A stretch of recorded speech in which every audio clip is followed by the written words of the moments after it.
Yeah, no, I mean, we talked about it before. My staff is already. We were slow on the trigger on the ugly sweater version of the quarter zip. So we'll we'll have that happening at some point for sure. There's a good one. Bone Pugs and Harmony. I like that one. They're from Ohio. Bone Thugs and Harmony.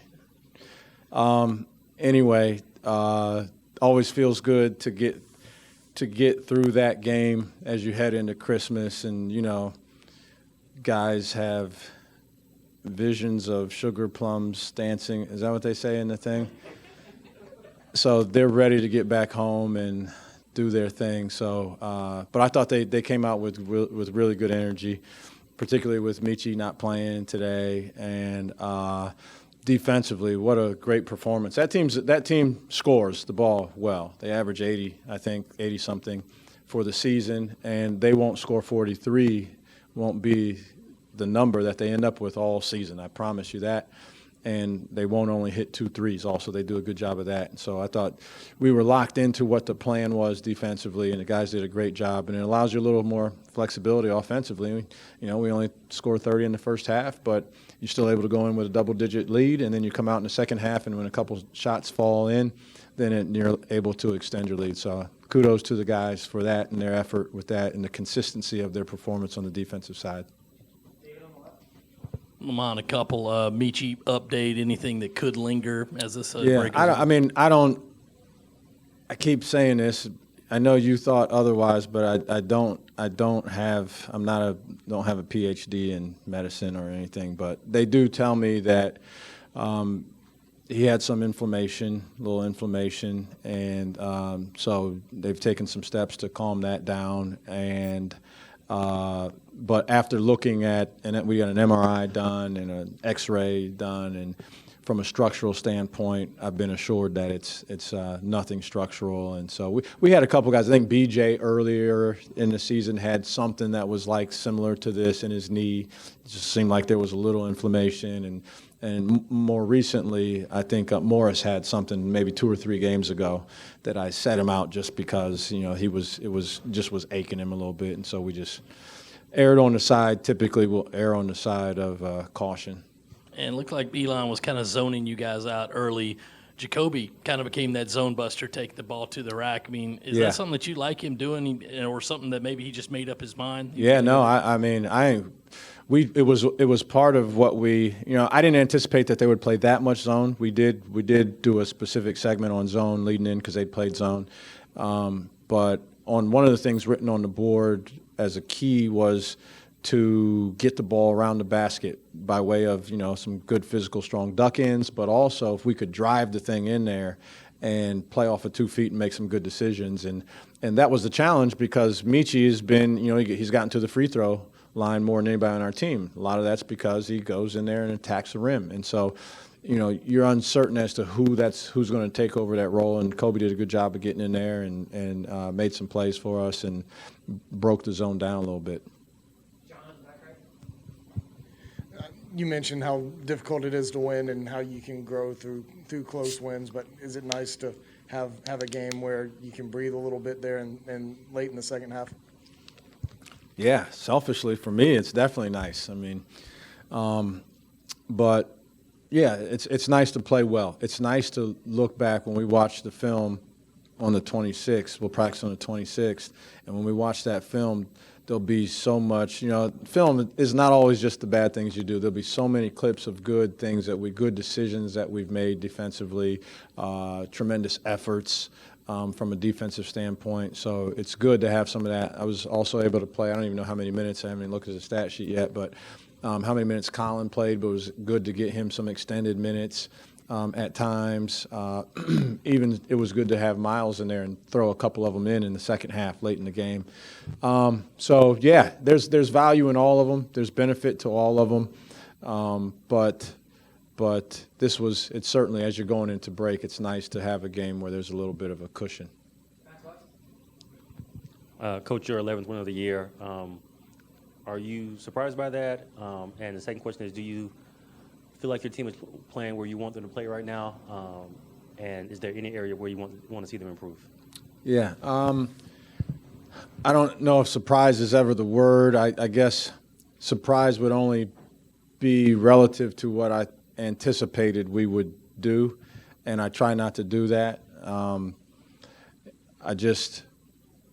In the summer, I thought we had a good team in terms of playing together, playing well together, moving the ball, sharing, picking up concepts, and then trying to follow through with those concepts. So, I'm happy that's the record, certainly.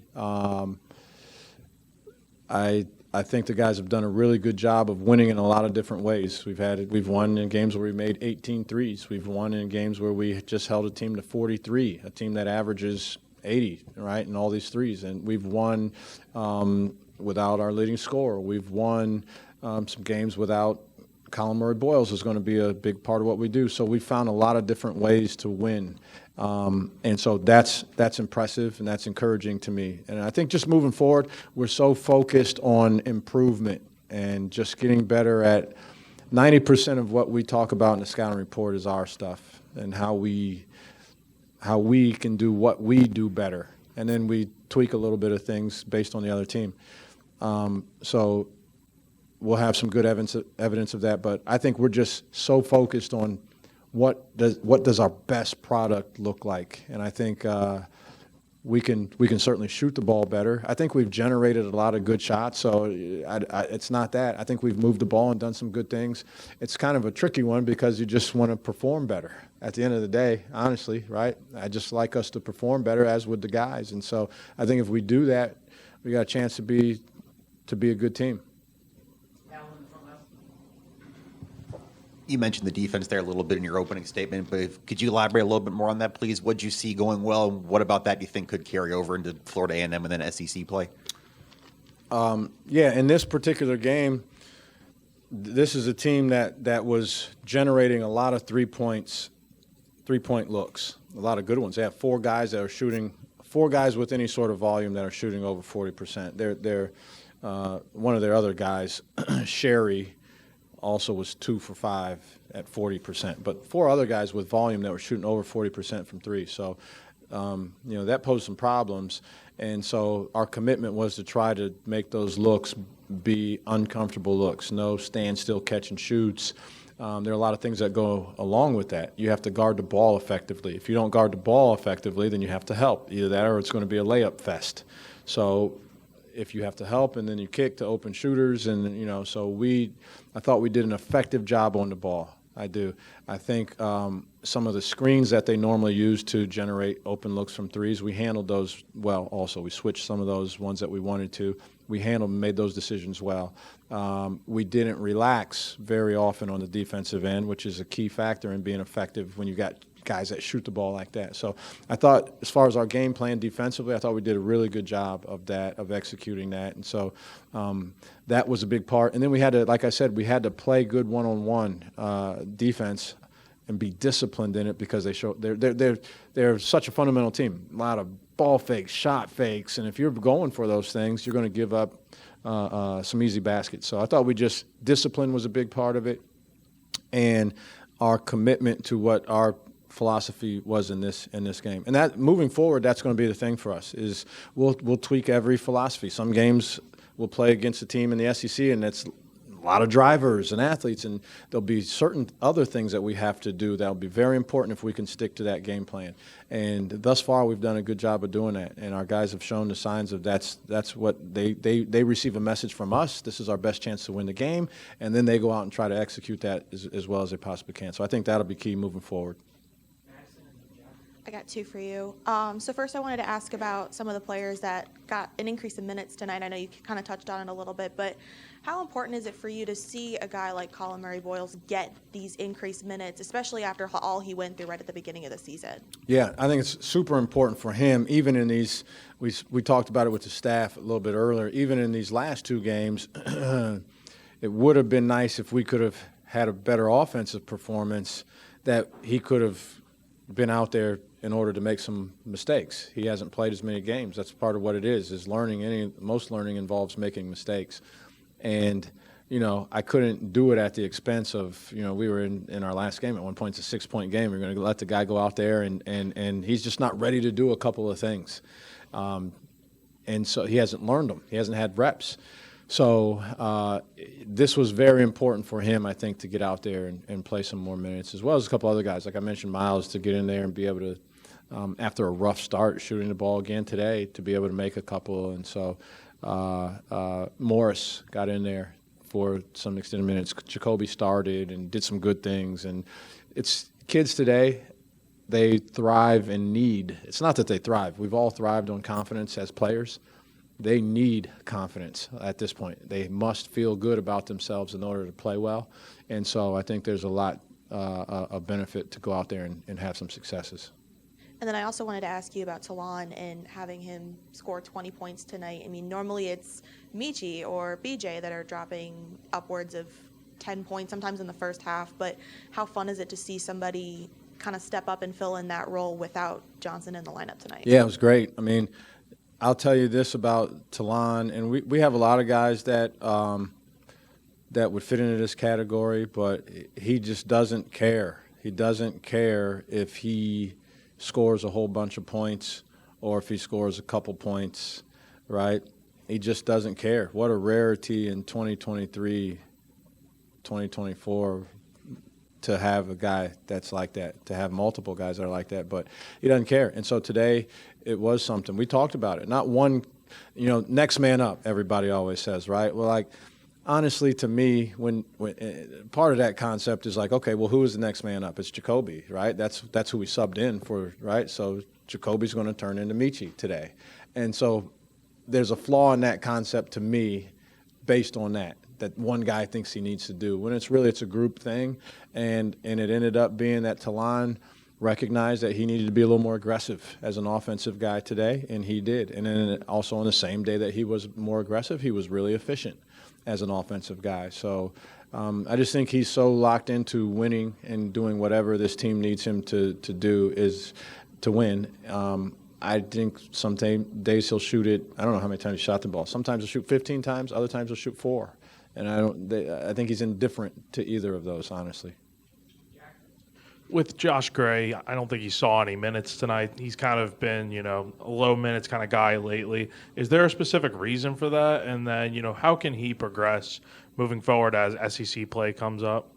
Yeah, I looked the other day. I think we got 11 guys, I think, that have played in every single game that they've been available to play in. And a lot of guys are playing double figures minutes.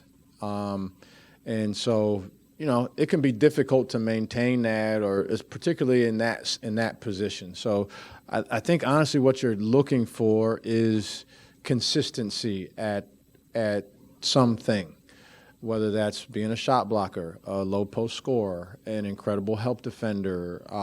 There's a lot of different things that you can do, and we've been searching for consistency. That's why some games he has played more. That's why some games Ben hasn't played as much.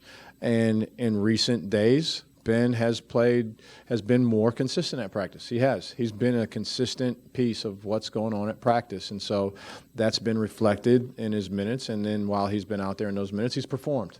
So it's nothing against Josh at all. We're just constantly searching for a high level of consistency. But Josh can't lose his way either. Josh has been a vital part of what we were doing last year and played a huge role in some good wins.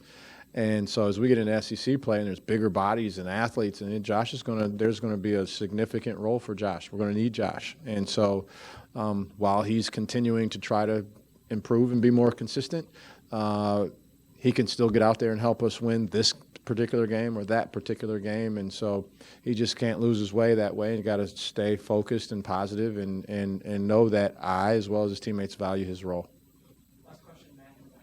Yeah, important question to finish. You got any big Christmas plans? Anything in particular you want from Santa, or does 11 wins in 12 games pretty much cover the wish list? Yeah, I've never been, I've never really been big on wanting Christmas stuff. I enjoy this time of year.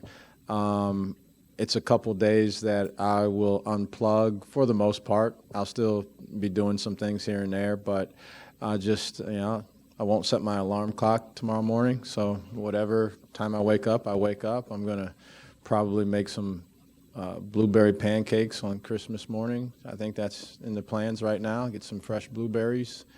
And I'll be reaching out to our players and a couple recruits here and there and that too. But nothing really specific on the Christmas wish list. I'm pretty easy to please. The season's going well. I'm in a good spot as long as that's happening. So thanks everybody. Merry Christmas to everyone.